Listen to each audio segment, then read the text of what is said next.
A shooting at Virginia Tech today sent shockwaves through that college campus and the country. Tonight, we know the victim is a Virginia Tech police officer, Derek Kraus. He was 39 years old. The suspect appears to have shot and killed himself. And now the investigation begins into what caused the shooter to kill the officer while he was in the middle of doing his job. He had just pulled over a motorist and was in a parking lot. Tonight, students, faculty, and staff are in mourning. And this all happened, of course, on the campus where more than 30 people were killed in 2007. 24 Hour News 8's Crystal Hilliard sat down with a West Michigan student in the middle of it all. Crystal?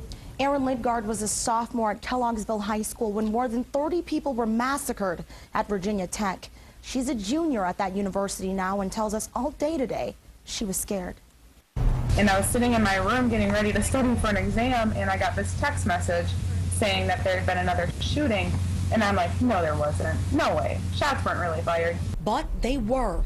A gunman opened fire on an officer here at Virginia Tech, the school known to be the site of the deadliest shooting rampage in modern U.S. history. Shortly before 12:30 p.m., Virginia Tech police received its first call advising that they had witnessed a subject approach the officer and fire a weapon at the officer and then leave the scene. And it turns out another body of a white male was located in that vicinity, also shot. A weapon has been recovered. This happened the day school officials were in Washington fighting a government fine from the way they handled the 2007 tragedy. Since then, they've updated their system to send out text messages, email blasts, and voicemails in a case of an emergency.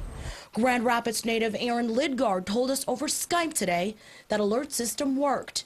The campus lockdown lasted 4 hours. I know a lot of the police presence quickly escalated after the first shooting had happened, and they weren't allowing people in or out of the buildings because they didn't know if it was going to be the shooter or if there was any harm or threat. Now, as the students, staff, and faculty move from lockdown to recovery, it's clear this family is hurting again.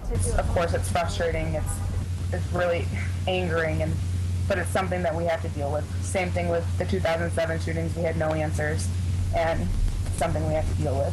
Our hearts are broken again for the family of our police officer, and we extend our deepest sympathy and condolences.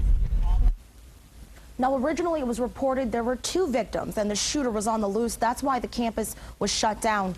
Police then learned the second victim was actually the shooter who turned the gun on himself. Now, there are still a lot of questions surrounding today's shooting. We'll keep you posted as the investigation continues. Brian, back to you.